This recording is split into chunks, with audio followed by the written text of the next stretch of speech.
When life is lifing, can that be a slippery slope for us to the point where we can really lose ourselves? And if we're there, what do we do to get back to who we really are? Hi, if you're new to me, my name is Raquel and I'm your GPS for success. This is day 2 of 21 where I'm doing a series I've entitled Made for More. And I was thinking about this, how external circumstances can distort who we are, our own self-identity. And how does this happen? It happens sometimes just very, very slowly, even after something great happens. In 2019, I was called to leave corporate, to retire myself from corporate and go and do what I absolutely loved. And I had an opportunity to do that. I ended up making the money I wanted to before I left. That really gave me the cushion that I felt comfortable with. And at that time, I had this mentor and a pseudo business partner, and everything was going great until she turned on me and she betrayed me. She didn't want me doing podcasts and other trainings with other people that she felt were beneath me. And at that time, I did not feel as though I had the goods. The things that I brought to the table were enough. And because of that, I had the opportunity to resell one of her resources and then attach my services to it. And I felt comfortable in doing that because the resource that she provided to me at the time, I thought was really great. And my audience thought it was great too. And the combination of what I brought to the table with her resource really changed a lot of people's lives. But then it was just weird. It's like she got jealous of other people and then said that I couldn't resell that anymore if I continued to play in the sandbox with other women. To which I said, you can have it. And I cut all ties. And then after that, it was like over 6 weeks of her and her little, well, I don't want to say minions, but that's the way they were acting. And they decided to do this onslaught about me on social media, completely destroying my business. And after 6 weeks, the dust started to settle and people were recognizing, wait, Raquel actually has not said anything against her or anybody else. And that's when they started to recognize that something was amiss. But by then, 2020 hit, the fungulitis started hitting, and we all know stories around that. At the time, I was with first husband, and even though we were separated, I was still family. I was his best friend, and he got very ill and had to go into the hospital in March. And that May, he passed away, which is the father of my children. All this was happening. Life was lifing. And I have been in this process of restoration. I had worked almost every day since I was 13. And then there was this movement around the feminine energy and really tapping into that. And I had recognized that I was really in my masculine. I was taking care of all the finances and everything and the children. And when I was working in corporate over 60 hours and still working this dream job on the side and trying to do the best that I could with my 3 children. And I was in this perpetual state of trying to do it all. And in the process, I had tried to end my life 4 different times. My body had broken down. My mental health was not good. And nobody noticed because I'm one of the strong ones. And so people who are strong are not checked in on, right? Nobody really recognized what was going on. And here we are in 2020, 2021. And I started to really try to tap into the feminine energy, even though I'm a very feminine person. Not understanding that, I just swung all the way to the other side because I was so completely exhausted.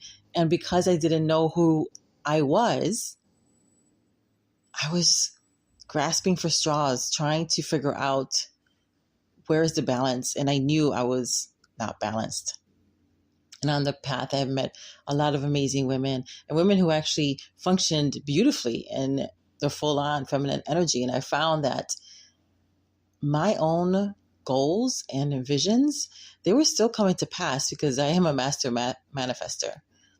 But everything started to slow down, almost to a trickle, until I started to recognize a few things about myself. I had not realized, although if you said something to me, I probably would have mentally ascend, as we all do. Like, oh yeah, well, of course, that our self-esteem and our self-identity, how we see ourselves, can be impacted by our circumstances. But I didn't understand why. I didn't understand. You might hear noise in the background. I'm in Chicago. That's just urban life. I didn't understand how I can build up some boundaries.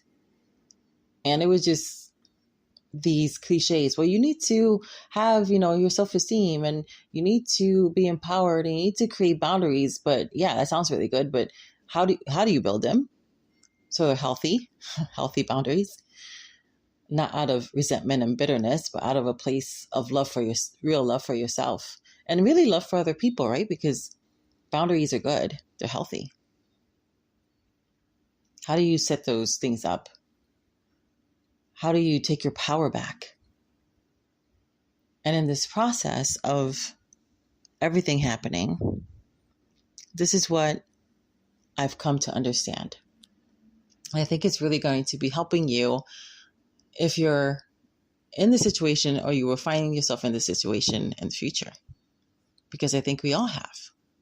We've all have gone through things where it has distorted the way we see ourselves. And because of that distortion, we then made bad decisions. We made decisions that we thought were intuitively led, and they weren't, spiritually led, and they weren't heart led, but the heart deceived us. And then we're like, well, sometimes it works and sometimes it doesn't. I don't know then how to trust myself, because when I followed what I thought was true, it fell apart. And so this is what's really going to help you. People want to say, I want to follow my truth. I want to live my truth. But this is the kicker. You already are. We are all living our truth because that's our belief system. So we're all living it to some extent. Now, when we say out of frustration that when we want to live our truth, it's because we are trying to reconcile this cognitive dissonance, this disconnection between our heart and our mind. And our actions are not lined up with what we say our values are. And we feel powerless. But this day you get to take your power back as you understand how it actually works. We have circumstances. They pop up, and then our belief system, our perceiver kicks in. That's our filter. And our filter then determines the thought that we're going to take about that circumstance. And that particular thought becomes a cluster, creates chemical chaos or chemical bliss in us, activating some emotions. And the emotions then drive the actions or the non-actions that create the outcomes, and round it goes. So how do we then create a healthy system for ourselves? So when life is lifing, when circumstances are popping up that are less than ideal, that we don't then turn our beautiful mind against ourselves. It's almost like having an autoimmune issue, but in our thought life, because we turn those thoughts against ourselves. And that becomes a trap. In our effort to be excellent, in our effort to do well, in our effort to move forward, we can become our worst enemy. So what do? You first understand that nothing has gone wrong for the most part. Circumstances are just neutral. It is what it is. A bill comes in and you're not sure how to pay it. Well, you've paid bills before. Maybe not always on time, but they've been paid. A bill is neutral. This circumstance with my ex-mentor who betrayed me, it caught me off guard because I held her in such high regard. And even some of the people who decided to speak unkindly of me, spread a bunch of things that were not true. And then people finally caught on that none of the things that they said about me were true. It was hurtful. Anyone who's been through any kind of betrayal can understand that. Because then when somebody betrays you, you start to question yourself. How did I not see that? How did I not see that in that person?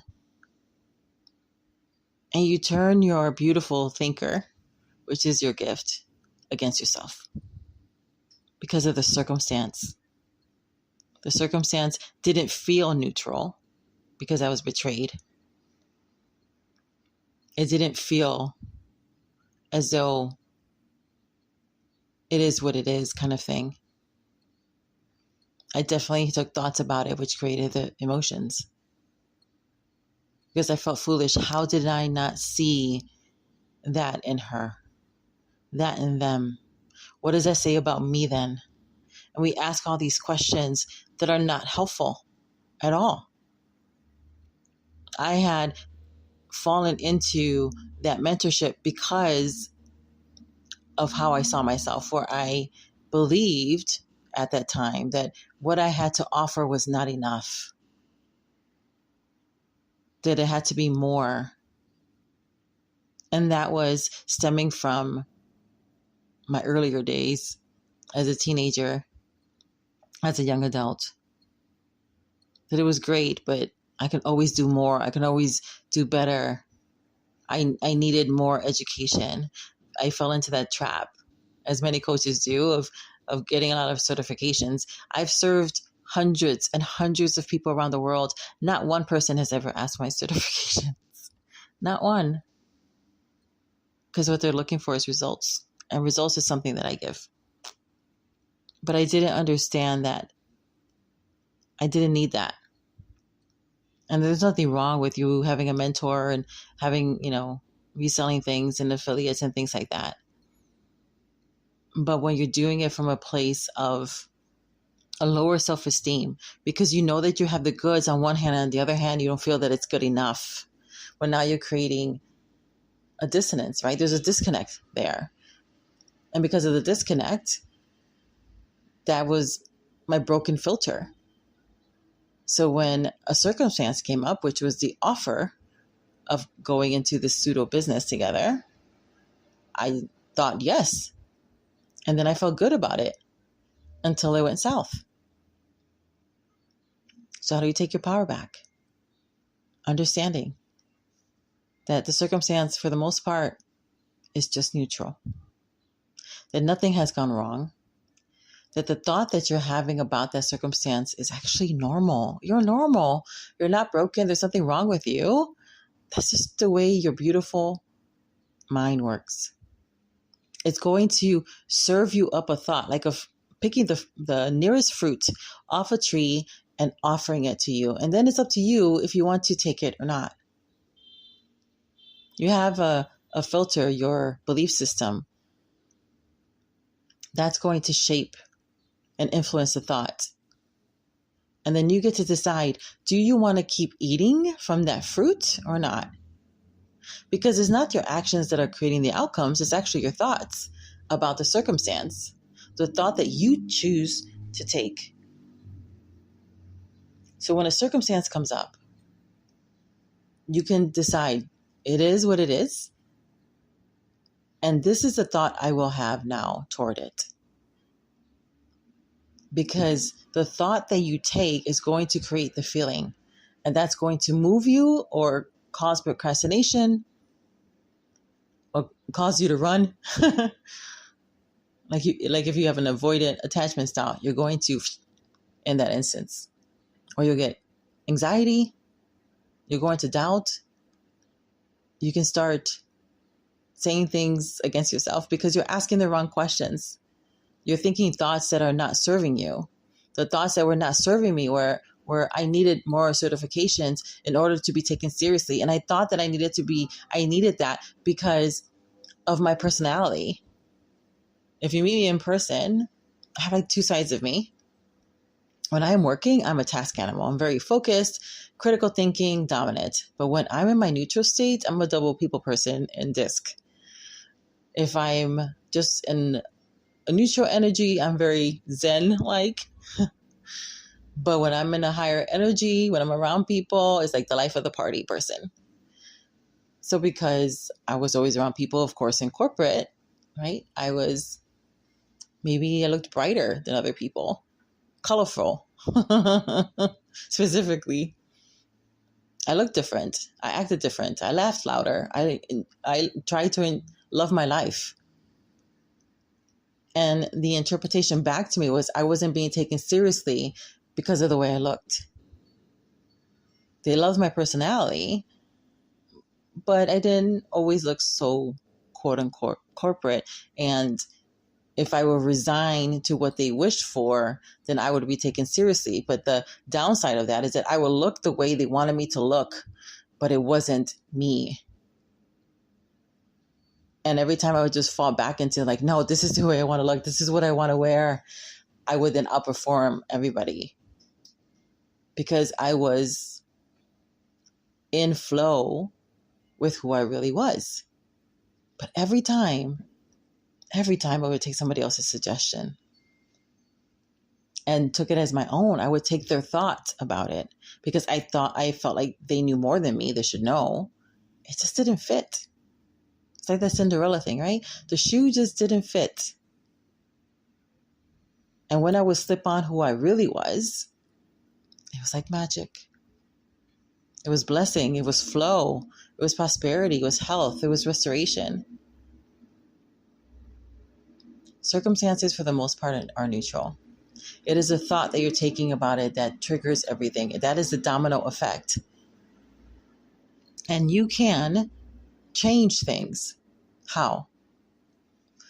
By embodying one new thought. That's really the secret. That is the secret sauce to everything. Everything you want is on the other side of a brand new embodied thought, because the embodied thought is a new belief. How do you get there? How do you know which thought that you need to change? And that's what this series is about. That's what the society is about, which is my membership. This is why people book me on my one-on-one calls, to figure out what that thought is. What is a thought that is keeping you in a prison? Because if it's a truth that sets you free, it's a lie that keeps you captive. And that lie is a thought that you've been taking. And it's so sneaky. Doesn't it sound wise? Get more certifications. Go and learn so you can serve people. Yes. Like, I still take on a lot of trainings, but it's because I love knowledge and I want to serve people. So even though I get more certifications, I don't even talk about them because I'm doing it for me, because I love it and I get something out of it and I get to do something with it. But I no longer have this sense of having to have a business partner in order for me to be successful, or right? It's having to have something else outside of myself in order for me to be successful. The only outside is actually not even outside, it's inside. For me, I'm a Jesus lover. So God is outside of me and inside of me. It's all your perception. Your perception is the filter. And it's filtering how you're seeing those circumstances. And the thoughts you take about those circumstances is what is actually giving you the outcomes.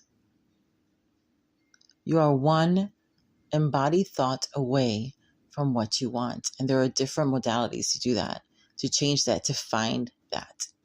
You can do that through hypnosis, self-hypnosis. You can do that through journaling, praying, meditation. And there's different ways of meditating. We do meditation actually all the time. Our brain loves it. There are techniques that you can use as well. But that's it. It's identifying not just the external influences, because that's important too, but identifying the thought that is keeping you captive. That even when life is not lifing, things can actually be going pretty well, but you could end up being stagnant because of the thoughts that you're having. It goes back to mindset, back to your perception. It's not about your behavior. It isn't behavior modification. It's thought modification. Change your thought, and everything bows its knee. When I had that thought that I was going to retire within 3 months, it was a thought that I took and I ran with. And I was like, yep.